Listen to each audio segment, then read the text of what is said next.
अंतरराष्ट्रीय युवा विद्वान, जैन दर्शन में यूनिवर्सिटी टॉप व गोल्ड मेडलिस्ट, जैन सिद्धांत एवं न्याय विषयों को सरलता से समझाने वाले, यूएसए, इंग्लैंड, ऑस्ट्रेलिया आदि अनेक देशों में जैन धर्म की महती प्रभावना करने वाले, पंडित टोडरमल पुरस्कार, युवा विद्वत रत्न आदि अनेक पुरस्कारों से सम्मानित मूर्धन्य विद्वान डॉक्टर संजीव कुमार गोधा जयपुर द्वारा जानिए धर्म का मर्म।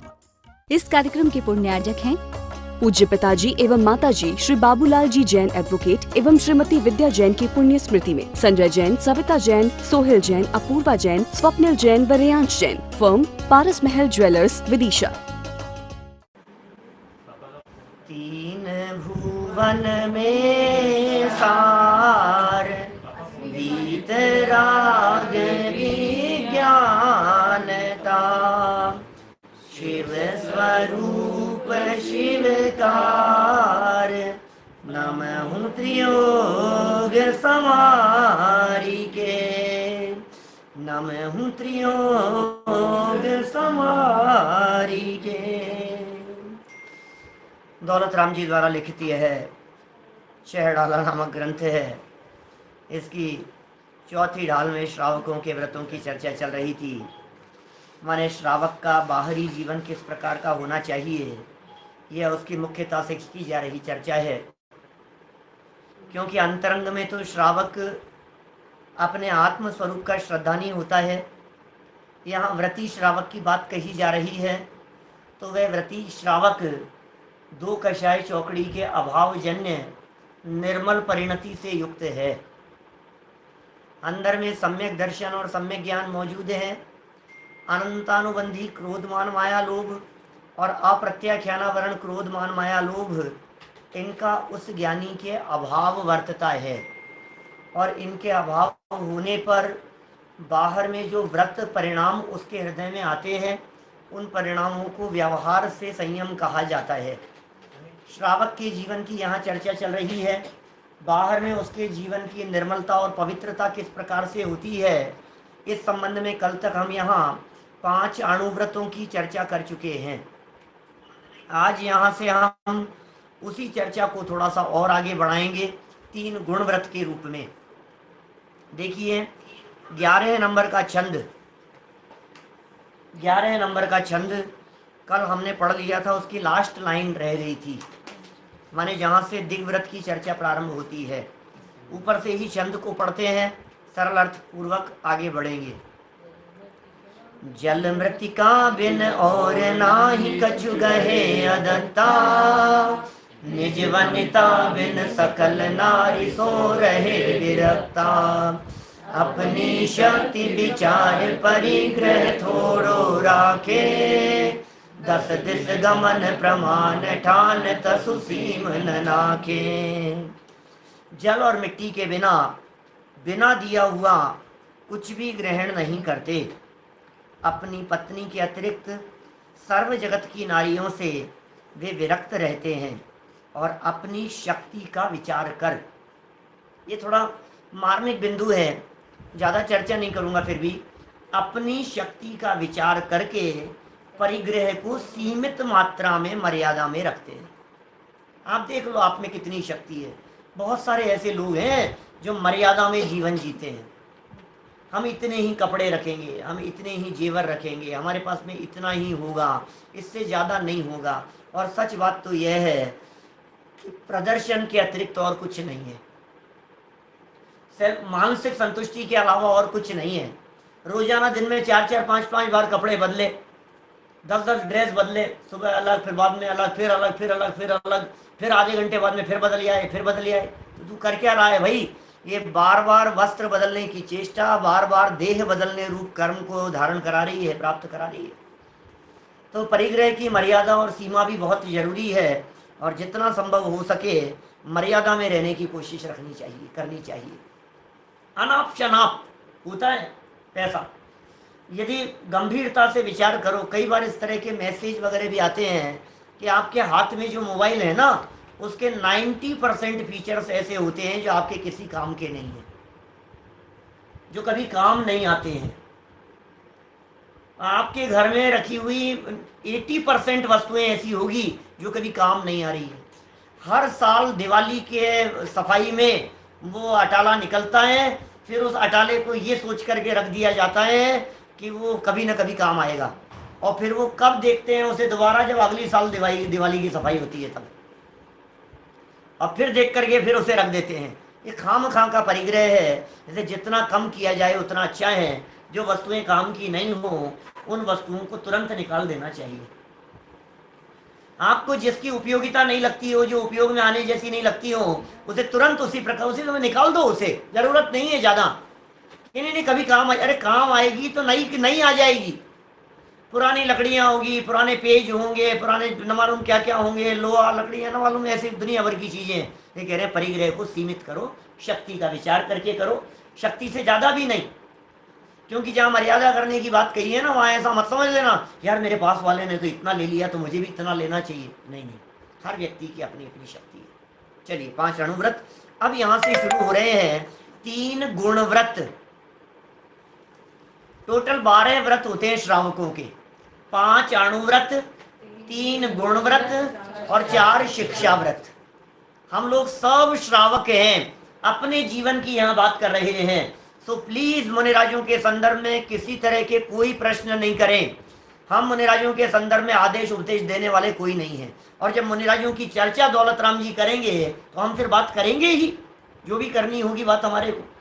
जब चर्चा श्रावकों की चले तब भी आप मुनिराजों की करने लगो, फिर मुनिराजों की चलेगी तब क्या करोगे? तो अभी तो हमारा नंबर है, अभी तो हमारी खिंचाई करने की कोशिश कर रहे हैं कि तुम पहले अपने जीवन को देखो, तुम्हारा जीवन कैसा है। 3 गुणव्रतों की चर्चा कर रहे हैं। पहले गुणव्रत का नाम है दिग्व्रत। दिग्व्रत पहले नाम का गुणव्रत है। उसकी चर्चा इस लास्ट लाइन में हुई 11वें छंद की। 10 दिस गमन प्रमाण ठान तस सीमन नाखे। 10 दिस, 10 दिशाएं हैं, मालूम है आपको? पूर्व, पश्चिम, उत्तर और दक्षिण, 4 हो गई। फिर ईशान, आग्नेय, नैऋत्य और वायव्य, ये 8 दिशाएं। और एक दिशा ये ऊर्ध्व और एक दिशा नीचे अधो। 10 दिशाओं में गमन के प्रमाण की मर्यादा निश्चित कर लेवे। ठान लिया हमने, स्थान नक्की कर लिया, उस सीमा का उल्लंघन जीवन भर नहीं करना, यह दिग्व्रत कहलाता है। लाइफ टाइम के लिए दिशाओं की मर्यादा, इससे ज्यादा ऊपर जाएंगे नहीं, इससे ज्यादा नीचे नहीं जाएंगे, इससे ज्यादा पूर्व पश्चिम उत्तर दक्षिण दिशाओं में हम इससे ज्यादा नहीं जाएंगे। मर्यादा बांध लिया आपने। बिना दिग्व्रत के आगे वाला व्रत नहीं होगा, देश व्रत नहीं होगा। इसका मतलब देश व्रत लेने के लिए आपको दिग्व्रत कंपलसरी है। जीवन भर की मर्यादा पहले जरूरी है। अरे साहब कभी काम पड़ गया तो, अरे लंबी बांधो ना मर्यादा। बहुत सारे लोग मुझे ऐसे अपने परिचित लोग दिखाई देते हैं, प्रेमचंद जी बजाज साहब जैसे, जीवन भर की मर्यादा है उनकी, इसके बाहर नहीं जाएंगे, देश के बाहर जाएंगे ही नहीं। अपने पवन जी अलीगढ़ वालों जैसे, माने उनकी मर्यादाएं, इस मर्यादा के बाहर हम आगे नहीं जाएंगे। लाइफ टाइम की मर्यादा। अपने बड़े पंडित जी साहब जैसे लोग जाते ही नहीं है कहीं भी, जिन्होंने इस प्रकार की मर्यादा बांध ली। आप भी बांध सकते हैं। नहीं साहब हम तो विदेश जाते आते रहते हैं साहब, हमारे तो इस तरह की मर्यादा नहीं हो सकती है, हम तो अरे भाई इस अर्थ की मर्यादा तो ले सकते हो। भरत क्षेत्र की मर्यादा का उल्लंघन करके तो नहीं जाओगे। इतनी मर्यादा तो जीवन भर के लिए ली जा सकती है कि साहब क्या लाभ है उस मर्यादा से। सुनो, हमारे आचार्यों ने इस दिग्व्रत की मर्यादा लेने वाले को अपनी सीमा के बाहर होने वाली हिंसा, झूठ, चोरी, कुशील और सर्व प्रकार के परिग्रह से रहित होने की अपेक्षा से, एक अपेक्षा से महाव्रती कहकर के पुकारा है। समझ में आ रही है मत? उस मर्यादा के बाहर 5 पापों का 100% त्याग है तुम्हारे। उस मर्यादा के बाहर होने वाली हिंसा तुम्हारे माध्यम से नहीं हो सकती। उस मर्यादा के बाहर तुम्हारे माध्यम से झूठ नहीं बोला जा सकता है। उस मर्यादा के बाहर कोई वस्तु इधर से उधर हो गई तो चोरी का दोष तुम्हारे माथे पर नहीं आएगा। मर्यादा के बाहर का परिग्रह तुम्हारे माथे नहीं है। वो मर्यादा, 10 दिशाओं की मर्यादा जीवन पर्यंत के लिए लेने की भावना भाना चाहिए। पंचम गुणस्थानवर्ती दिग्व्रत की मर्यादाओं को अपने जीवन में पालन करता है। ये जो 12 व्रतों की चर्चा चल रही है, ये सब दूसरी प्रतिमाधारी श्रावक की चर्चा चल रही है। और हम पहले स्पष्टीकरण कर चुके हैं, श्रद्धा पूर्वक विवेक से क्रिया करने वाला, अंदर में स्वरूप की रमणता पूर्वक, दो कषाय चौकड़ी के अभाव जन्य शुद्ध परिणति पूर्वक जो बाह्य आचरण है वो सब व्यवहार चारित्र कहलाता है। और अंदर में जो शुद्धि है वो निश्चय से चारित्र है। कितनी मर्यादा कर सकते हो, सोचो आप कितनी मर्यादा हो सकती है। भरत क्षेत्र रख लें, अरे जम्बूद्वीप रख लें, जम्बूद्वीप के बाहर तो नहीं जाओगे जीवन में कभी। भरत क्षेत्र के बाहर में तो आप कह दो साहब कभी मौका लग जाए विदेश क्षेत्र जाने का, शिवेंद्र भगवान के पास जाने का मौका लग जाए तो क्या करें, जीते जी कोई देव आ जाए उठा करके ले जाए। कुंदाचार्य को ले गए थे, पूज्य आचार्य चले जाते थे। हमें कभी ऐसा मौका लग जाए तो भाई जम्बूद्वीप की मर्यादा तो बांध सकता है, इससे ज्यादा तो नहीं। तो मनुष्य गति का जीव है, 2.5 जीव के बाहर तो नहीं निकलेगा। कहने का मतलब ये जीवन भर के लिए, वो तो कह रहा एक्सट्रीम लेवल पर हो गया, लेकिन अपनी शक्ति के अनुसार जीवन भर के लिए मर्यादा दिग्व्रत है। चलिए आगे बढ़ते हैं। 12 नंबर का छंद देखिए, बहुत मार्मिक, आज तो गजब की चर्चा करने वाले हैं इस 12 नंबर के छंद में। अनर्थ की चर्चा करेंगे, हम खामखा के पाप की चर्चा करेंगे, अपनी लाइफ को टटोलने की कोशिश करेंगे, लेकिन उसके पहले एक लाइन और है। 12 नंबर के छंद की 2 लाइन बोलेंगे सिर्फ। ताहू में फिर ग्राम गली गृह बाग बजारा, गमना गमन प्रमाण ठान अन सकल निवारा। क्या कह रहे हैं, ताहू में फिर, उसमें फिर क्या करें, दिग्व्रत तो ले लिया जीवन भर के लिए, उसके बाद ताहू में माने उसमें, फिर माने बाद में, ग्राम इस गांव से ज्यादा नहीं जाएंगे, लिमिटेड टाइम के लिए। गली इस गली से आगे नहीं जाएंगे, इस घर से आगे नहीं जाएंगे, इस बाग और इस बाजार से आगे नहीं जाएंगे। अपनी मर्यादा को, आज अष्टमी का दिन, आज 14 है ना, आज चतुर्दशी का दिन है साहब, तो हम आज चतुर्दशी को इससे बाहर नहीं निकलेंगे। अरे ये कोरोना ने कितनों को देशव्रती बना दिया, मर्यादा बांध दी, इस मर्यादा से बाहर नहीं निकलेंगे। लेकिन संकल्प पूर्वक, यद्यपि दिग्व्रत पूर्वक ही देशव्रत होते हैं, लेकिन अपने जीवन में, अपनी लाइफ में समय के अनुसार मर्यादा, 2 दिन के लिए, 5 दिन के लिए, अष्टानी का पर्व चल रहे हैं, 10 लक्षण पर्व चल रहे हैं, हम 10 लक्षण पर्व के दिनों में सिटी से बाहर नहीं जाएंगे, हम अष्टानिका के दिनों में यहाँ से बाहर नहीं निकलेंगे, ऐसे नियम ले लेते हैं। हाँ, तो अभी ये कह रहे हैं यहाँ पर, उसमें और ज्यादा मर्यादा, लाइफ टाइम के लिए जो मर्यादा की थी उसमें और मर्यादा, ये देशव्रत, लेकिन समय नक्की करके आप नहीं ले सकते। 3 मई तक हमारा देश बंद है, क्या लॉकडाउन है पूरा देश 3 मई तक। तो आप 3 मई तक सिटी से बाहर जाने की प्रतिज्ञा ले सकते हो, नहीं जाने की, बोलो। उसके बाहर के पाप से बच गए आप? नहीं, ऐसे ही बंद नहीं है भाई साहब, ऐसे बंद से नहीं चलेगा। ये जितने नियमों की बात कही है, नियम में बंधना जरूरी है। कल के प्रकरण के बाद मेरे पास में कई लोगों के मैसेज आए, उसमें 2-3 लोगों ने इस प्रकार की विशेष बात कही मेरे से खुल करके। यहाँ सामने बैठे हुए शायद आप लोगों में से भी किसी ने बात कही थी। क्या बात? अरे पंडित जी, अरे भाई साहब, आप इतनी मर्यादाओं में बांध देंगे तो प्रतिज्ञा कौन लेगा? इतना डरा दिया आपने, तो हम तो नहीं लेंगे तो ही अच्छा है। ऐसा नहीं हो जाए, ऐसा नहीं हो जाए, वो नहीं हो जाए, टूट नहीं जाए, विराधना नहीं हो जाए, भविष्य में ऐसी परिस्थिति बन जाए। अरे भाई साहब, हम तो हाथ जोड़ते हैं, इतना पाप लगेगा टूटने का, ले ही मत ना, ले ही मत, नियम ही मत लो आप। सुनो सुनो, जनवाणी क्या कह रही है, प्रतिज्ञा भंग करने का तो महापाप है, लेकिन प्रतिज्ञा नहीं लेने पर निरंतर पाप लग रहा है। एक व्यक्ति रात्रि भोजन का उसको त्याग नहीं है, नियम नहीं ले रखा है, लेकिन रोजाना भोजन दिन में ही करता है, उस व्यक्ति को भी रात्रि भोजन करने का पाप लगता है। क्या समझ में आ रही है बात? रोजाना दिन में ही खा रहा है। अच्छा, मैं कह रहा हूं आलू खाने वाले लोग 12 महीने में कितने महीने आलू खाते होंगे?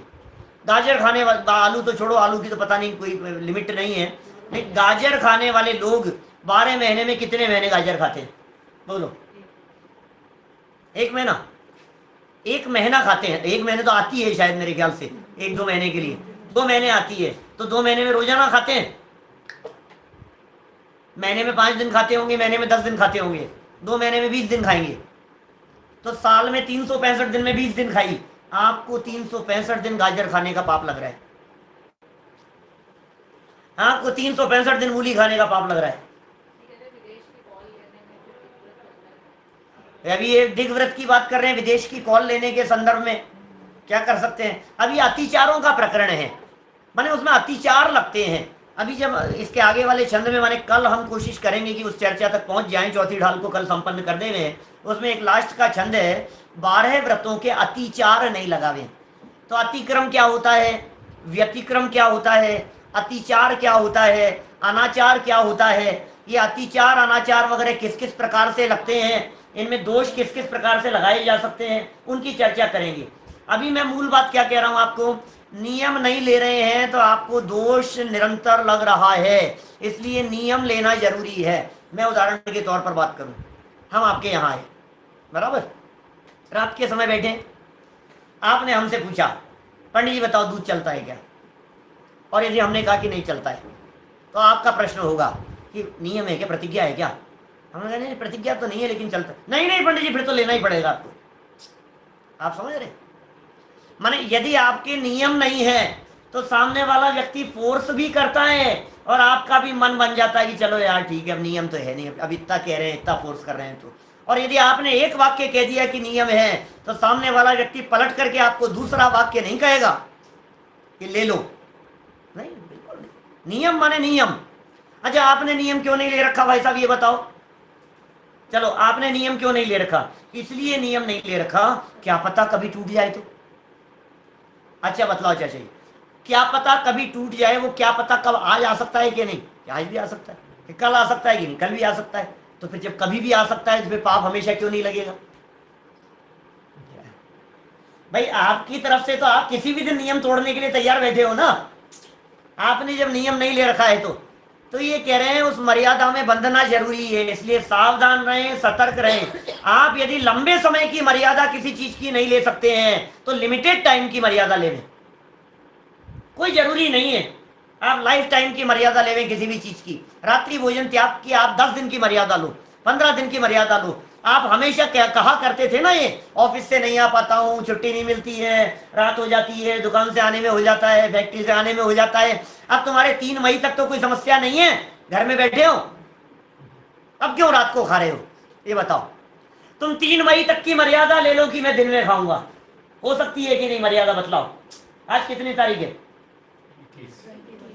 21 मई। मई चल रही है, मार्च, अप्रैल चल रहा है पता नहीं है क्या हो रहा है। 21 अप्रैल चल रहा है, तो 3 मई तक अभी 12-13 दिन है। और 12-13 दिन में बोलो यदि आपको कोरोना हो गया, यदि आपको क्वारंटाइन कर दिया गया, कि आपको वहां ले गए कि आपको पॉजिटिव आ गया, कि जो भी स्थिति हो गई, कि आपको मौत हो गई मान लो हमारी, तो हम तो संयम और मर्यादा के भाव लेकर के मरे हैं। समझ में नहीं आ रही है आपको? अब जब घर में ही बैठे हैं और घर में दिन में भोजन बनता ही है, तो हम क्यों रात में खाने का पाप बांध रहे हैं? बोलो। लोग तो किस किस तरह की बातें करते हैं, पता नहीं, इधर उधर की बातें चलती रहती है। तो दिग्व्रत, हम तो यहाँ जाने आने की मर्यादा संबंधी आपकी बात कर रहे थे, इसका नाम है गुणव्रत। एक है दिग्व्रत, दिशाओं की जीवन भर के लिए मर्यादा। दूसरा है देश व्रत, अष्टमी, चतुर्दशी, अष्टानिका, 10 लक्षण व्रत, पर्व के दिन, संयम के दिन, भाव बन गया तो 10 दिन, 15 दिन, 1 महीना, कहीं नहीं जाना है, नियम बना दिया, मर्यादा बांध ली, इस सीमा को क्रॉस नहीं करेंगे, खत्म बात। इसका नाम है देश व्रत, खत्म। अब सुनो खामखा के पाप की चर्चा, अब सुनो बिना मतलब के पाप की चर्चा। तीसरे व्रत का नाम क्या है? बोलो। नियम ले रखा हो, हाँ, तो खा भी नहीं रहे हो और मन में आ जाए तो वो हम अतिचारों में करेंगे चर्चा उसकी। मन में आ जाना कोई बहुत बड़ा पाप नहीं है ना। अभी मन को भी कंट्रोल करना चाहिए। इनका प्रश्न ये है कि नियम ले रखा है, खाते भी नहीं है, ठीक है ना, और लेकिन मन में आ जाए तो क्या करें? तो इसीलिए हमने कही थी, क्या बात कही थी? ज्ञान की बात है, सम्यक ज्ञानी होए बहुरी दृढ़ चारित्र, ये इसलिए कही थी ये बात। आपके जो मन में आ गई है ना, ये मन में इसलिए आ गई है कि आप सम्यक ज्ञानी नहीं हो। ये मन में इसलिए आ गई है कि श्रद्धा मजबूत नहीं है। ये मन में इसलिए आ गई है कि आपने जिस चीज का त्याग किया है उसके गुण दोष के बारे में विचार नहीं किया। क्या? अच्छा, मैं आपसे पूछता हूं, कभी किसी व्यक्ति को दुनिया में, हिंदुस्तान में, सोचना जरा, निगाह दौड़ाना, किसी व्यक्ति को पोटी खाने का मन में आती है क्या? कैसी गंदी बात कर रहे हो यार, बिल्कुल शर्म नहीं आती है आपको? किस तरह की बात बोल देते हो? क्यों नहीं आती है? मैं पूछना चाह रहा हूं, दुनिया में किसी भी व्यक्ति को जिस वस्तु को आपने गंदा समझ लिया, जिस वस्तु को आपने इतना खराब समझ लिया, जिस वस्तु के नाम लेने मात्र के अंदर इतने लोगों के दिमाग में बात घूम गई है, सुनने वालों के दिमाग में, कि आप कैसी बात कह रहे हो, तो आप समझ लीजिए इसका मतलब जब दिलो दिमाग में उसके बारे में घृणा आ गई ना कि नहीं है, तो फिर उसको नहीं खा सकता है। आपकी नहीं आती आलू प्याज की तो बहुत अच्छी बात है, जमीगंद की नहीं आती है, आपके मांस खाने की नहीं आती है, कभी अंडा खाने की नहीं आती है, नॉनवेज खाने की नहीं है। मतलब जिस चीज के बारे में आपने गुण और दोष के बारे में विचार कर लिया, गहराई से विचार कर लिया, और वो बात आपके दिलो दिमाग में सेट हो गई, तो फिर आपके दिलो दिमाग में आ नहीं सकती है वो चीज, फिर नहीं आएगी। अच्छा बोलो, मैं आपको अब उल्टी बात कहता हूं, दुनिया में कोई व्यक्ति के खाने की मन में नहीं आती, लेकिन कई उदाहरण और फोटोग्राफ दिखा सकता हूं मैं आपको जिसमें पोटी खाता हुआ दिख रहा है। अरे कैसी बात करते हो, ऐसा कैसे हो सकता है? 6 महीने का बच्चा, 9 महीने का बच्चा पोटी के अंदर बना हुआ है, उसको कुछ होश नहीं है, हाथ में आ गए हैं उसके मुंह में, हो सकता है, संभव है ना, इस तरह की चीजें हो जाती है ना ऐसी कभी। करता कोई नहीं है, करना कोई नहीं चाहता है, और आप उसके खींच के डांट लगाते हो, होता है ऐसा। अरे नहीं, यही खबरदार, नहीं खाएगा, चप्पल खा रहा है, चुप चुप चुप, चप्पल नहीं खाएगा। अब वो कह रहा है मुझे तो अच्छा लग रहा है। अरे मूर्ख, तुझे अच्छा लग रहा है, तुझे पता नहीं है, तुझे अकल नहीं है, तुझे अकल नहीं है क्या खाने योग्य और क्या नहीं खाने योग्य है। अब ये कह रहा है मेरे तो मन में आती है, मैं तो खाऊंगा। कि मूर्ख, तुझे अकल नहीं है, इसलिए आचार्य तुझे डांट लगा करके कह रहे हैं, हम बता रहे हैं कि ये खाने योग्य वस्तु नहीं है। दुनिया में खाने के लिए रसगुल्ले कम है क्या? दुनिया में खाने के लिए गुलाब जामुन कम है क्या? मेवा मिष्ठान बर्फिया कम है क्या? बादाम खा, काजू खा, मेवा मिष्ठान खा, उनकी मन में नहीं आ रही। और कभी कभी तो आश्चर्य ऐसा लगता है कि शादी विवाह में जाओ तो जहां वो जो बादाम के हलवा जहां रखा हुआ है ना, जिस जगह पर, वहां तो खाली पड़े, वहां तो कोई व्यक्ति खड़ा नहीं है लेने के लिए। और जहां वो जो है ना, जहां पास्ता, कचौरी, समोसे, क्या कहेंगे इसको, ये पानी पतासी, गोलगप्पे और ये भेल भेल और इस तरह की चीजें रहती है, वहां देखो आप कैसे टूट पड़ते हैं, जैसे तो कोई वो 500-700 रुपए किलो का वो बादाम का हलवा नहीं, और ये 50-25 रुपए की 10-20 इनमें मरे जा रहा है। कैसी हालत है मैगी में। अब क्या करें भाई, जगत का हाल इसी प्रकार का है। 3 व्रतों की बात में पहला नाम क्या था? जल्दी बोलो, जल्दी बोलने वाले को गिफ्ट मिलेगा। दिग्व्रत, देश व्रत दूसरे नंबर पर। तीसरे नंबर पर अनर्थ दंड, अनर्थ दंड व्रत। यह अनर्थ दंड व्रत क्या है? शब्द देखना ध्यान से, अन अर्थ दंड। दंड माने होता है सजा, अन अर्थ दंड। अन माने नहीं, अन माने नहीं, अर्थ माने प्रयोजन। अन अर्थ बिना प्रयोजन, बिना मतलब, और दंड बिना मतलब में दंड का भागीदार हो रहा है, बिना मतलब में सजा का हकदार हो रहा है, उसका नाम है अनर्थ दंड। खाम खा की प्रवृत्तियां, जिन प्रवृत्तियों से तुम्हारे और हमारे किसी के भी लौकिक जीवन से भी संबंध नहीं है और पारलौकिक जीवन से भी संबंध नहीं है, मैं दावे के साथ कह सकता हूं इन दिनों भी हमारा काफी लंबा टाइम वो अनर्थ दंड के अंदर बीत रहा है। जीवन तो बीतता ही है। मैं एक नॉर्मल आम आदमी की बात करूं जिसमें स्वाध्यायी लोग शामिल नहीं हैं, गहरे अभ्यासी लोग शामिल नहीं हैं, लेकिन नॉर्मल आम आदमी की बात करो तो लाइफ का 90% टाइम उसका अनर्थ में जा रहा है, खाम खा में जा रहा है, बिना मतलब में जा रहा है, व्यर्थ की चर्चाओं में जा रहा है, दूसरे के राग द्वेष में जा रहा है, दूसरों की चर्चा करने के अंदर जा रहा है जिनसे हमारा कुछ लेना देना नहीं है। चाहे वे राजनीति की चर्चाएं हों, चाहे खेल की चर्चाएं हों, चाहे अमेरिका के बारे में बात कर रहा हो, खुद की घर की तो निपट नहीं रही है और अमेरिका की राजनीति सुधारने चला है, वहां की इकोनॉमी।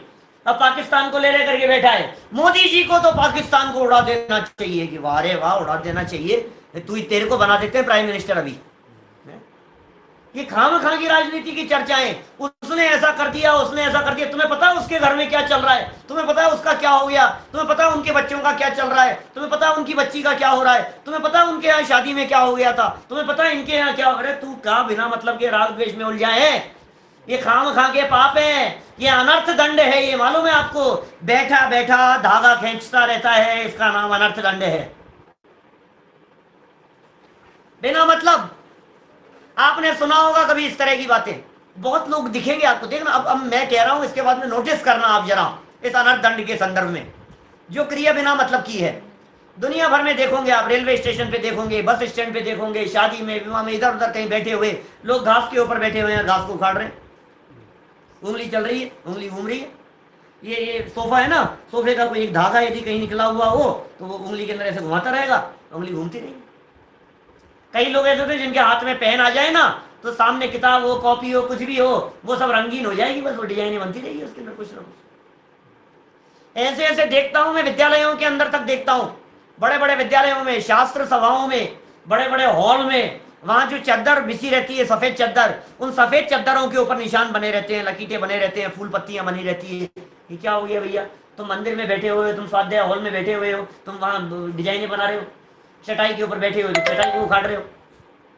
अनर्थ से बिना मतलब की क्रिया है, खाम-खां की क्रिया है, उससे कुछ लेना देना नहीं है। कई लोग ऐसे बैठे बैठे नाखून खाते रहेंगे, मुझे उसमें मजा आ रहा है। कई छोटे छोटे ऐसे लड़के होते हैं ना, वो कॉलर खाते रहते हैं, कुछ ना कुछ करते रहते हैं, खाम-खां के अंदर ऐसे बालों को घुमाते रहेंगे। तेरा उपयोग वहां जा रहा है, तुझे पता नहीं है ये व्यर्थ की क्रिया है, ये अनर्थ है। इस अनर्थ का दंड मिलेगा तुझे, सजा मिलेगी, तू सजा का भागीदार होगा।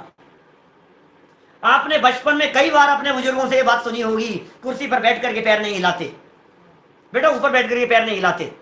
और निश्चित तौर पर आपने प्रश्न किया, इसमें क्या हो गया? अब इसमें क्या हो गया? बिना मतलब की बात हमने भी हमारे दादी जी से पूछा था, इसमें क्या हो गया? कोई जवाब नहीं दिया था उन्होंने। फिर हमारे समझ में आ गई ये बात कि बेटा ये अनर्थ है, ये काम की क्रिया नहीं है, ये बेकाम की क्रिया है। 5 प्रकार से अनर्थ दंड को बांटा है आचार्यों ने। खाम-खां की क्रियाओं को 5 प्रकार से बांटा है। अपनी लाइफ को सुंदर बनाने के लिए, अपने जीवन का विकास करने के लिए, अपने व्यक्तित्व के विकास के लिए इन 5 बातों का पालन करना बहुत महत्वपूर्ण है। मैं कहता हूं बच्चे बच्चे को पालन कराइए, घर घर में पालन कराइए। ये व्रत नहीं हो गया उसके, ये व्रत नहीं है, अभी व्रती मत समझ लेना, क्योंकि व्रती तो अंतरंग पूर्वक होता है, अंदर में नहीं हो तो नहीं हो पाएगा। व्रत का संबंध अंतरंग से है, बाहर से नहीं है। सर्वत्र ही अंदर से बाहर की व्याप्ति है, लेकिन बाहरी जीवन को निर्मल बनाने के लिए, लौकिक जीवन में भी निर्मलता की दृष्टि से इन 5 बातों का पालन कीजिए। निश्चित तौर पर जो व्यक्ति इन 5 बातों का पालन करता है वो व्यक्ति समाज में, देश में और दुनिया में महान व्यक्ति बन जाता है। उसके पास में बिना मतलब की बातों के लिए फुर्सत नहीं होती है। ये 5 बातें कौन कौन सी है, उन 5 बातों की चर्चा इस छंद में कर रहे हैं। 12 नंबर के छंद की दूसरी लाइन से देखिए जरा। काहू की धन हानि किसी जय हार न चिंते, देन सो उपदेश होए अगवनज कृषिते। आगे की 4 लाइनें भी बोल लो। कर प्रमाद जल भूमि वृक्ष पावक न विराधे, असि धनु हल हिन सोप करण नहीं दे यश लाधे।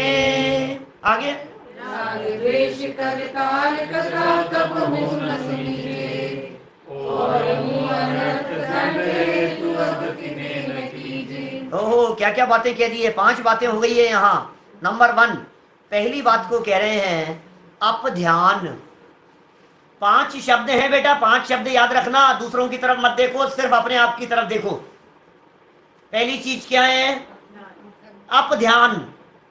अप ध्यान माने क्या है? खोटा ध्यान, बिना मतलब का ध्यान, बिना मतलब का विचार, बिना मतलब का चिंतन, खाम खा के विचार अपने दिलो दिमाग में खोपड़ी में घूमता जा रहा है, खाम खा के विचार चल रहे हैं, ये अप ध्यान है।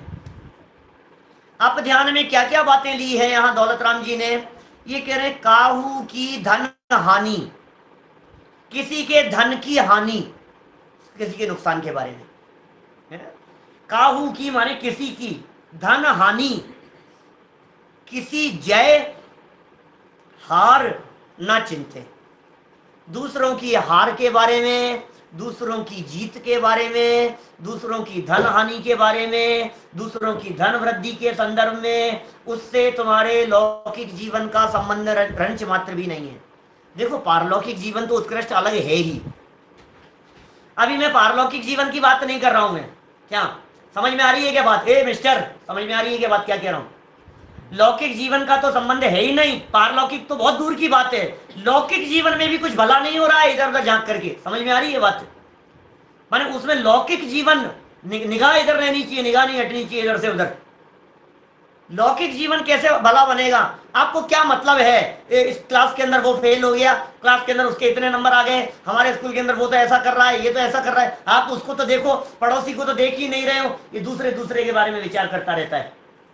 यहां बैठे बैठे हम राजनीतिक पार्टियों के बारे में विचार चिंतन करते रहेंगे, सिर्फ ये विचार चलता रहेगा हमारे दिलो दिमाग में कि ये राजनीतिक पार्टियां क्या क्या कर रही है, ये आ जाएगी पार्टी, ये आ जाएगी, ये जीत जाएगी, कितनी सीटें हैं, इतना हो जाएगा, वहां ये हो जाएगा। तेरे को कौन निहाल करने वाला है ये बता मेरे को? क्या हमें कोई निहाल नहीं करने वाला है। मैं ये कह रहा हूं कौन सी पार्टी आज तुम्हारे घर में खाना खाने के लिए डाल करके जा रही है, बताओ मेरे को। और फिर तो सभी डाल रही है, फिर क्या फर्क पड़ रहा है उससे? हमारे घर में यदि तकलीफ होगी तो कौन व्यक्ति तुम्हारे को आकर के सहयोग प्रदान करेगा? खेल चल रहे हैं, ऑस्ट्रेलिया में खेल चल रहा है, वहां चल रहा है, यहाँ चल रहा है, वर्ल्ड कप हो रहे हैं, और दिन भर बैठे ऐसे जम करके बैठे हुए हैं, खाना भी यहीं, चाय भी यहीं, कॉफी भी यहीं बैठेगा, यहीं लेगा, जैसे अगली बॉल जैसे खुद ही खेल रहा है। मैं तो पुराने जमाने की बात कहता हूँ, सचिन तेंदुलकर आउट हो जाए तो हिंदुस्तान की न मालूम कितनी टीवियां फूट जाए, 0 पर आउट हो जाए तो, फर्स्ट बॉल पर यदि आउट हो जाए तो क्या स्थिति हो जाए। कपिल देव के जमाने की बात करो आप, अभी तो पता नहीं क्या हाल है, जो भी है, लेकिन कैसी स्थिति है किसी की जीत के बारे में, किसी की हार के बारे में, किसी की राजनीति के बारे में। अभी मुद्दा बना हुआ है कोरोना, ये चाइना वालों की तो ऐसी तैसी कर देनी चाहिए, अमेरिका को उसके खिलाफ सख्त एक्शन लेना चाहिए। तू कौन है भाई साहब? तू कौन है ये बता मेरे को, तू है कौन? तेरे को इस चिंतन से, जो तू चिंतन कर रहा है, जो तू विचार कर रहा है, जो तेरे दिलो दिमाग में ये बातें गूंज रही है, इन बातों से तेरे को क्या रोटी फायदा होगा? तेरी हेल्थ बढ़ेगी, इन बातों से तेरे घर में इनकम होगी, इन बातों से बतला तेरे बच्चे पढ़ेंगे लिखेंगे, इन बातों से क्या होगा? शारीरिक स्वास्थ्य ठीक रहेगा, क्या होगा ये बतला? मैं आत्मोन्नति की बात नहीं कर रहा हूं, मैं लौकिक जीवन की बात कर रहा हूं, मैं घर गृहस्थी की बात कर रहा हूं। तुम्हारे गृहस्थी में कितना विकास होगा बतलाओ इन बातों के आधार पर? कुछ भी नहीं होगा। ये आप ध्यान है पहला नंबर। 3 लाइनों में दौलत राम जी ने मन, वचन और काय तीनों को सुधारने की बात कह दी है। आप ध्यान नहीं करेंगे, ध्यान रखेंगे आप ध्यान का? इतना विस्तार कर सकता हूं मैं, एक एक पॉइंट के ऊपर एक एक दिन व्याख्यान करूं। 5 बिंदु हैं, 5 अभी लेने वाला हूं। एक एक पॉइंट के ऊपर इतना विस्तार है, अपने दिमाग को सिर्फ दौड़ाते रहिए। हम ऐसी वस्तुओं का विचार चिंतन नहीं करेंगे। ये बिना मतलब का विचार है यार, इस विचार से कोई मतलब नहीं है, ये खाम का विचार है। इससे परिणामों में निर्मलता नहीं आती है, कषाय पैदा होती है। दूसरों के बारे में विचार करते करते कभी कभी तो ऐसा तक लगता है मेरे को, दूसरों के मकान के बारे में बात करता है, दूसरों की बिल्डिंग के बारे में बात करता है, और कुछ नहीं तो अंबानी जी के बारे में बात कर रहा है, रईस व्यक्तियों के बारे में बात कर रहा है, मोबाइल कंपनियों के बारे में बात कर रहा है, न्यूज़पेपर आते ही इसकी चर्चाएं शुरू हो जाती है इधर उधर के बारे में। ये सब व्यर्थी तो है, और क्या है? आप ध्यान नहीं है तो और क्या है? टीवी देखता देखता कमेंट्स करता रहेगा, ये क्या चीज है बताओ मेरे को? और मार बेटा, इसकी तो ऐसी तैसी कर बेटा, मजा आ रहा है लगा। बहुत सारे लोग तो वही देखते हैं, रेसलिंग, क्या आता है वो, WWF है, ये चलती रहती है, मुक्का मारना, ये वो धमाधम चलती रहती है, और बंदूक लेकर के वो चलते हैं, क्या नाम है उसको, क्या कहते हैं? पबजी चलते हैं, और टीवी के ऊपर ऐसे वीडियो गेम इस तरह के चलते रहते हैं, जिन गेम्स के अंदर सिर्फ और सिर्फ प्लानिंग बना करके योजनाबद्ध तरीके से, क्या कहते हैं उसको, तो मैं भूल गया, एक्सबॉक्स है, और ये इस तरह के गेम चलते हैं, हम मारते रहते हैं और संश्लेष परिणाम करते रहते हैं, मारने के, हिंसा के। टीवी देख करके मारने वाले को मारने के पैसे मिल रहे हैं और पिटने वाले को पिटने के पैसे मिल रहे हैं, दोनों कुछ ना कुछ कमा रहे हैं। और तू क्या कर रहा है? तेरे भी कुछ कमा रहा है, तू कुछ बैठा क्या कमा रहा है? पाप कमा रहा है। क्या वो पैसे कमा रहे हैं, तू बैठा पाप कमा रहा है। अब ध्यान, पहला नंबर अनर्थ दंड माने खामखा का। बोलो ये बिना मतलब का नहीं है, हम इस पाप से बच सकते हैं कि नहीं? मुझे मालूम है असली में इस पाप से बचने वाले हमारे जो व्रती श्रावक होंगे, जो दूसरी प्रतिमाधारी श्रावक होंगे, जिनके अंदर में इतनी पात्रता होगी, सच में तो वे ही बच पाएंगे। हकीकत बात तो यही है, लेकिन हम कोशिश कर सकते हैं, हम उसको रिड्यूस कर सकते हैं, हम भावना भा सकते हैं कि यार ये खामखा ये रामायण है यार, हम इस रामायण में उलझते नहीं है भाई साहब, हम इस महाभारत में उलझते नहीं है, तुम्हारे तुम जानो यार, हम सावधान रहेंगे। हो गया एक। नंबर 2, अब सेकंड नंबर पर उपदेश की बात कर रहे हैं। इसका नाम है पापोपदेश। पाप का उपदेश नहीं देंगे हम, ये व्यक्ति पाप का उपदेश नहीं दे सकता है। तो एक काम कर यार, तू ये बिजनेस कर ले, एक काम कर यार, तू ऐसा कर ले, इनको ऐसा कर लेना चाहिए। समझ में आ रही है बात? इसका नाम कहलाता है पापोपदेश। इसे पापोपदेश कहते हैं। सावधान रहो, आप करते रहते हैं। इस कार्यक्रम के पुण्यार्जक हैं पूज्य पिताजी एवं माताजी श्री बाबूलाल जी जैन एडवोकेट एवं श्रीमती विद्या जैन की पुण्य स्मृति में संजय जैन, सविता जैन, सोहेल जैन, अपूर्वा जैन, स्वप्निल जैन व रेयांश जैन। फर्म पारस महल ज्वेलर्स, विदिशा।